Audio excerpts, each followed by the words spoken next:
오늘은 1948년 헌법 공포를 기념하는 날이자 국회 생일이라고 불리는 제헌절입니다.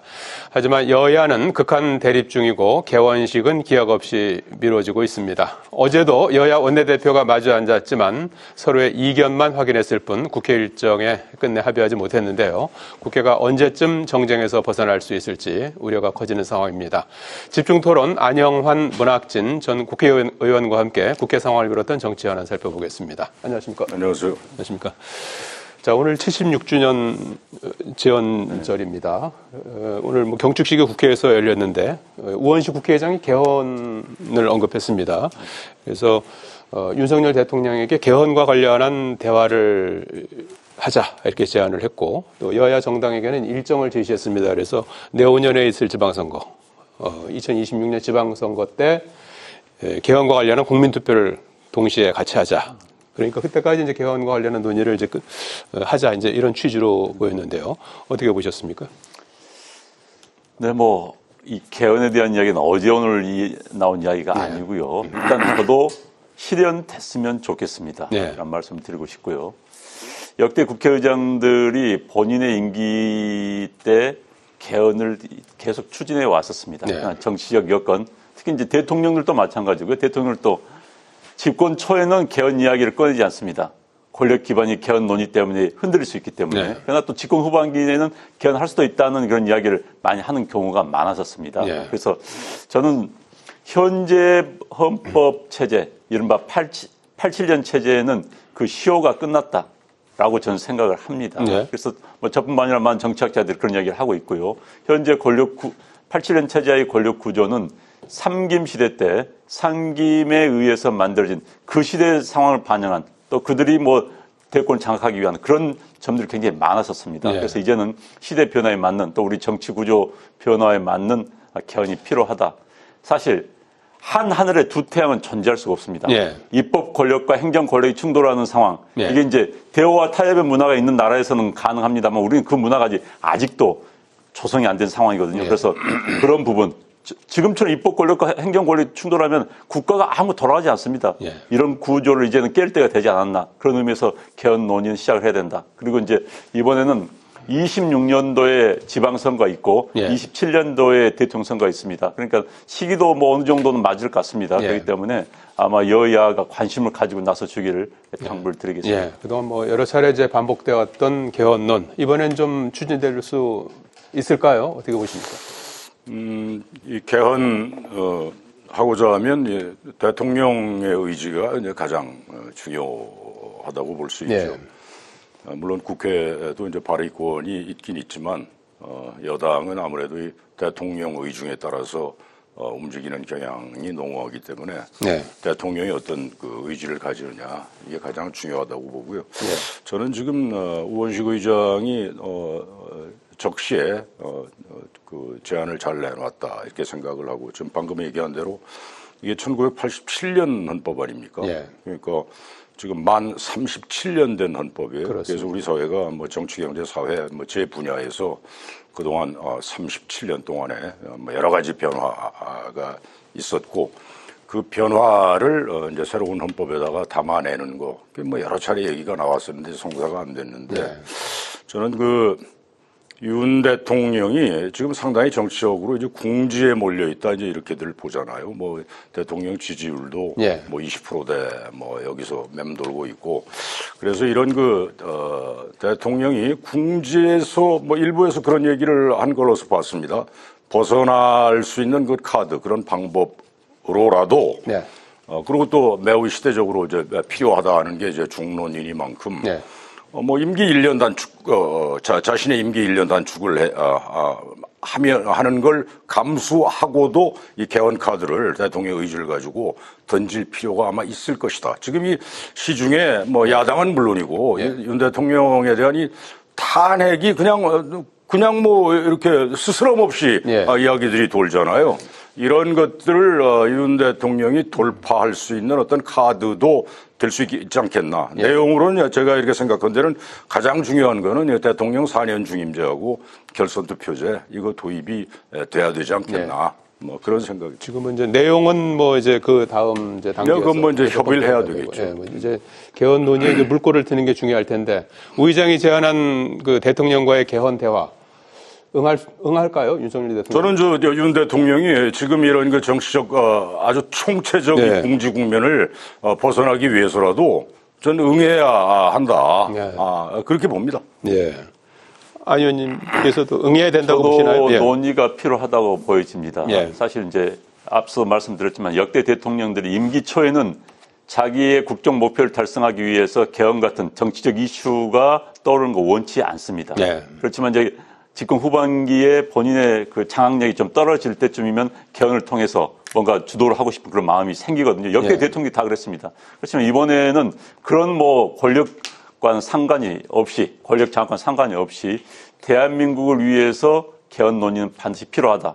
저는 생각을 하고 있습니다. 그렇기 예. 때문에 그런 이제 방금 말씀하신 것처럼 윤 대통령도 현재 정치적으로 뭐 원활치는 않은 상황입니다. 예. 그런 상황 속에서 개헌 논의는 국가를 위해서라도 함께 논의할 필요가 있다. 사실 국회 그런데 이제 문제는 차기 대권을 가진 사람들의 문제입니다. 예. 차기 대권을 가진 사람들이 현 헌법 체제 하에서 자기들이 유리하다고 하면 또 개헌을 반대를 하거든요. 예. 그렇기 때문에 차기 대권 여기 있는 분들 또 대권 그 선상에 올라가신 분들의 동의가 필요하고 모두가 결국은 국가를 위해서 2세대를 위한 개헌이 아닙니다. 다음 예. 세대를 위한 개헌이기 때문에 그런 장기적인 미래를 보고 예. 논의에 참석했으면 좋겠다는 생각이 듭니다. 예. 그러니까 여러 그 정치 뭐 지도자들이요. 예. 뭐 일컬어서 차기 대권 주자라든가 하여튼 뭐 이런 사람들이 정말 중요한 거는요. 예. 좀 크게 봐야 한다.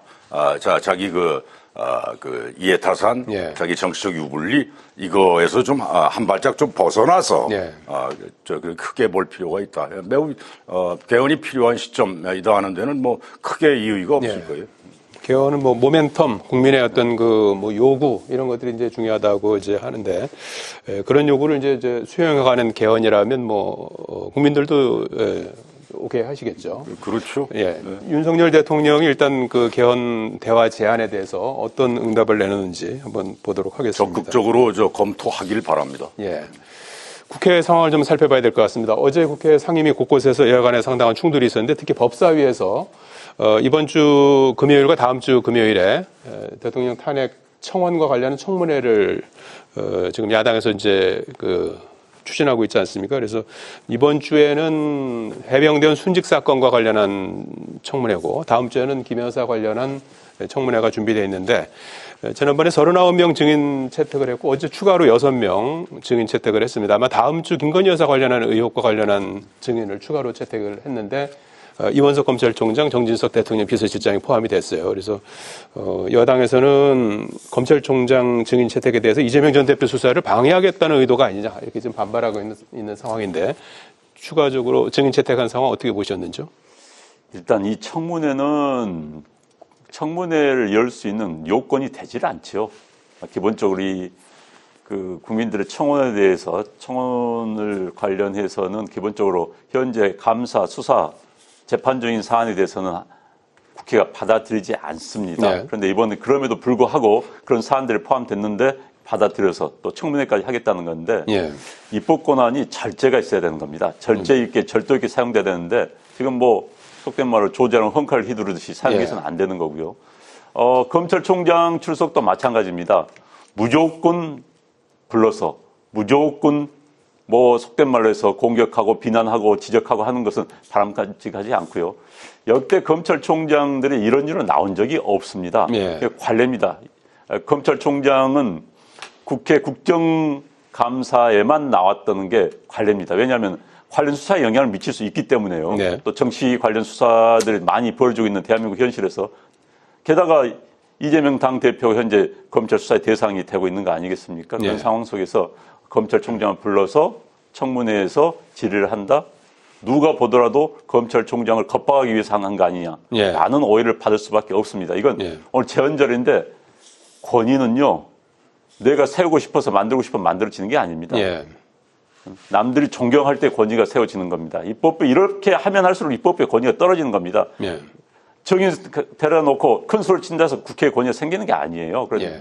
그걸 착각하는 국회의원들이 많은 것 같습니다. 그래서 검찰총장을 불러서 아마 저는 안 나올 가능성이 높다고 보여집니다만 예. 아무튼 이런 거에 대한 자제, 절도가 필요하다 이런 말씀을 드리겠습니다. 청문회에 여당 의원들은 지금 여당에서는 위헌적이고 위법적이다. 네. 조금 전에 말씀하신 것처럼.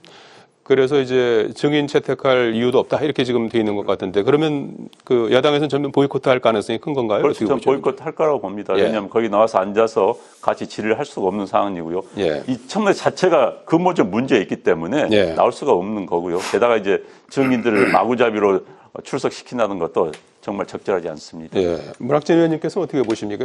저 야당에서는 뭐 안 나올 경우에는 국회 증언 감정법에 따라서 고발하겠다는 그런 그 먼저 엄포를 입장이거든요. 놓겠죠, 예. 야당이. 근데 저는 이렇게 기본적으로 전에도 얘기한 것 같은데 야당이요, 이 최상병 해병대 이 사망 사건하고 김건희 여사 특검 좀 밀어붙이는 거 아닙니까?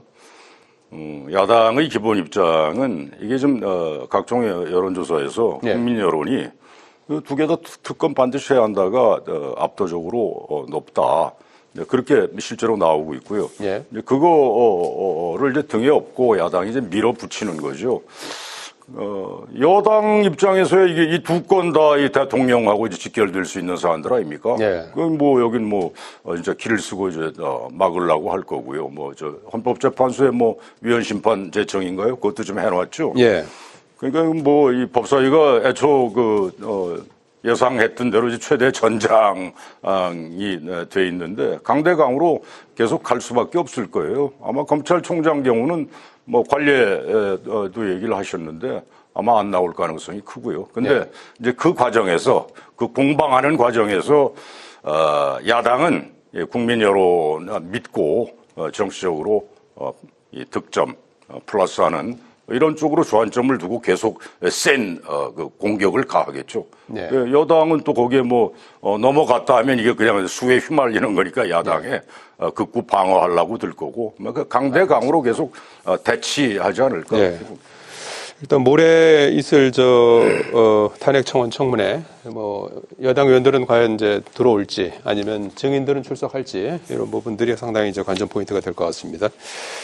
자, 전당대회 말씀을 좀 여쭤봐야 될 것 같은데요. 국민의힘이 15일 천안에서 있었던 합동연설회에서 결국은 폭력 사태까지 번졌어요. 그렇게 해서 뭐 내용을 보면 뭐 아주 극렬 유튜버들끼리 이렇게 벌어진 몸싸움으로 이렇게 보이는데요. 여기에 대해서 원희룡 한동훈 후보자는 서로 지지자를 겨냥하면서 서로 내탁 공방을 하고 있는 그런 상황이고요. 그래서 그동안에 보면은 뭐 문자 논란이든지 여러 가지 이제 그 폭로전도 하고 하면서 후보자들끼리 상당히 격한 그 공방전을 벌였는데 이 흐름이 이제 지지자들끼리의 이제 몸싸움까지 이제 흘러간 그런 상황으로 이제 보이는데 말이죠. 여당 전당대회 어떻게 보고 계십니까? 정말 우려스럽고 안타까운 상황입니다. 보수 정당의 전당대회에서는 사실 이런 일이 거의 없었지요. 물론 지금 언론 보도는 제가 현장에 있었던 사람들로 들어본 거에 비하면 언론 보도가 약간 증폭된 감은 있다고 합니다. 예. 무슨 뭐 과거 70년대 뭐 용팔 사건 비견할 그런 건 아니지만은 그러나 어찌됐든 이런 일이 벌어졌다는 것은 부끄러운 일이죠. 예. 전당대회가 뭐 지금 야당에서는 뭐 또 이제 뭐 비꼬듯이 분당대회라는 표현까지 하고 네. 있는데 전당대회 후유증, 그 앙금이 상당히 우려가 됩니다. 사실 전투라는 게 내전이 더 무섭습니다. 내전은 굉장히 크게 앙금이 났고 그 후유증이 크거든요. 그런데 지금 후유증이 상당히 걱정이 되는 상황까지 왔고요. 예. 특히 이제 몸싸움하고 이런 것이 전당대회를 통해서 컨벤션 효과를 일으키고 그래서 당의 지지를 일으켜야 되는 것이 현재 국민의힘 당의 절대절명의 위치입니다. 예. 그럼에도 불구하고 전당대회를 통해서 당의 이미지가 깎이고 지지율이 깎인다는 것은 후보 4명이 스스로 자성을 해야 되는 부분이고요. 예. 그래서 이 부분에 대해서는 참 안타깝다. 지금이라도 좀 수습하는 국민이 들어가야 된다라는 말씀을 드리겠습니다. 예. 후유증까지 우려되지만 이제 지금 수습해야 된다. 이렇게 좀 조언을 정말 주셨는데. 저 안영환 의원 경우는 네. 국민의힘 당적을 갖고 있기 때문에 뭐 안타까운 정도가 아닐 거예요. 이게 지금 이 자폭전대라는 표현을 언론들이 쓰더라고요. 예. 진짜 이게 뭐 도대체가 바로 요 몇 달 전 4월 총선에서 그 참패한 당의 모습이냐 이게 참 이해할 수 없는 일들이 뭐 익십이라고 이 저 발음도 참 희한한 예. 이걸 가지고 아마도 이 원희룡 의원 쪽에서 후보 쪽에서 먼저 제기를 했죠. 한동훈 후보한테 배신자 프레임 씌우려고. 근데 제가 보기에는 지금까지 이 익십 논란을 제기를 해서 그 원희룡 후보가 맞아 한동훈 너 배신자다 이렇게 씌워서 이제 판을 갖고 가려고 했던 모양인데 예. 전혀 그 소기의 성과를 뭐 못 거둔 것 같아요. 여론조사 지금 그 각 후보 지지율도 보면 한동훈이 계속 그냥 압도적으로 예. 나오잖아요.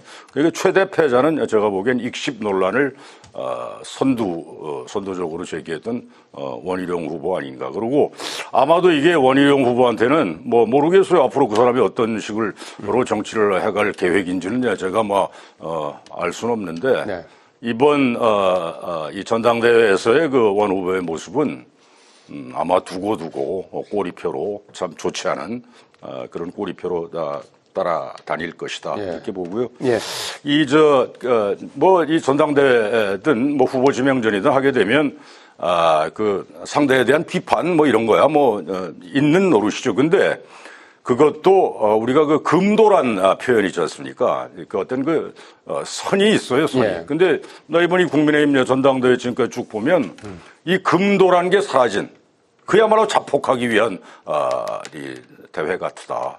참으로 저는 뭐 제3자 입장에서 정말 깨소금 맛이 아니라 참으로 진짜 안타깝다. 예. 이렇게 봅니다. 예. 금도를 넘어섰다. 그 판세는 어떻게 좀 전망하십니까? 그 결선 투표까지 갈까요? 저뿐만 아니라 뭐 많은 후보들이 궁금해한 사항일 텐데 일단은 뭐 될 수도 있고 그러니까 결선 투표 갈 수도 있고 안 갈 수도 있다. 어느 가능성이 클까요? 글쎄요. 우리 여기서 대기할까요? 저는 1차에서 끝날 거라고 봐요. 아, 그래요. 지금 한동훈 그 배신자 프레임을 씌우려고 예. 했던 나머지 세 후보가 다 깨갱입니다, 한마디로. 예. 저는 그렇게 봐요. 예. 내기합시다. 유보하겠습니다. 유보. 뭐 하나 선택을 하셔야 다음에 한번 말씀을 모르겠어요. 드릴게요. 모르겠어요. 결선까지 갈지 안 갈수 갈지. 있기 때문에 그걸 제가 아마 이제 압도적인 대세론이었던 게 맞고요. 예. 그런데 이제 이게 여론조사라는 것이 예. 국민 여론조사 또 국민의힘당 지지자 여론조사 예. 또 80%를 차지하는 권리당원 여론조사 예. 다르거든요. 그런데 예. 현재 권리당원의 여론조사는 할 수가 없습니다. 현재 개별 여론조사 기관에서는. 그렇기 때문에 그 표심이 어떻게 드러날지는 저도 좀 예측이 좀 불가하다 이렇게 말씀드리겠습니다. 안 의원 입장에서 이제 조심스럽겠죠. 이해합니다.